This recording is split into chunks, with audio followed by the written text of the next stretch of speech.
আসসালামু আলাইকুম গাইস, সকলে কেমন আছেন? আশা করি সকলে ভালো আছেন। তো আজকের আমার এই কোয়েল পাখিগুলোর নিচে নতুন বালি দিলাম এবং বালি দেওয়াতে দেখুন ওরা কত সুন্দরভাবে মজা করছে। তো আমি বালু দিয়ে এই কোয়েল পাখিগুলো লালন পালন কেন করি আপনাদের কাছে সেটা জানাবো। তো তার আগে যারা আমার এই চ্যানেল নতুন আছেন তারা অবশ্যই চ্যানেলটিকে সাবস্ক্রাইব করে বেল আইকনটি অন করে দিবেন। আর হয়তো অনেকেই জানেন না, আমাদের এইখানে এখন কোয়েল পাখির বাচ্চা, হাঁসের বাচ্চা এবং সোনালী মুরগির বাচ্চা এগুলো আপনারা খুব সহজেই পেয়ে যাবেন। তো তার জন্য অবশ্যই স্ক্রিনে দেওয়া নাম্বারে যোগাযোগ করে নেবেন। তো আমার যেখানে কোয়েল পাখিগুলোর নিচে বালি দেওয়ার একটাই কারণ, সেটা হচ্ছে কোয়েল পাখি অতিরিক্ত গন্ধ করে।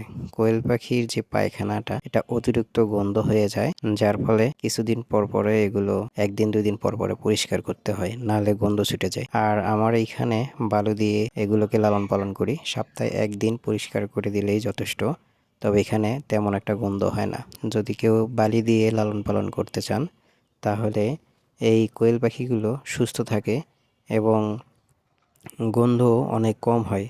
যখন আপনার সেটে গন্ধ বেশি হবে তখন মুরগিগুলোর রোগবালাই ধরবে, এই কোয়েল পাখিগুলোর রোগবালাই ধরবে।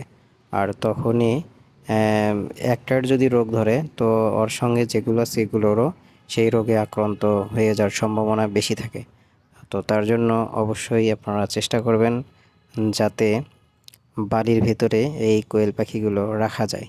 যদি বালি দিয়ে এভাবে লালন পালন করেন তাহলে দেখবেন ওদের পায়খানার যে গন্ধটা ওটা একেবারে কম হবে, কারণ পায়খানাটা করার সঙ্গে সঙ্গে এটা শুকিয়ে যায়, এর কারণে অনেক কম গন্ধ হয়। তো গাইস, ভিডিওটি এই পর্যন্তই। ভালো লাগলে অবশ্যই সাবস্ক্রাইব করে দেবেন এবং যারা এখনও সাবস্ক্রাইব করে নাই তাদের কাছে রিকোয়েস্ট করব চ্যানেলটি সাবস্ক্রাইব করে বেল আইকনটি অন করে দেওয়ার জন্য। আসসালামু আলাইকুম।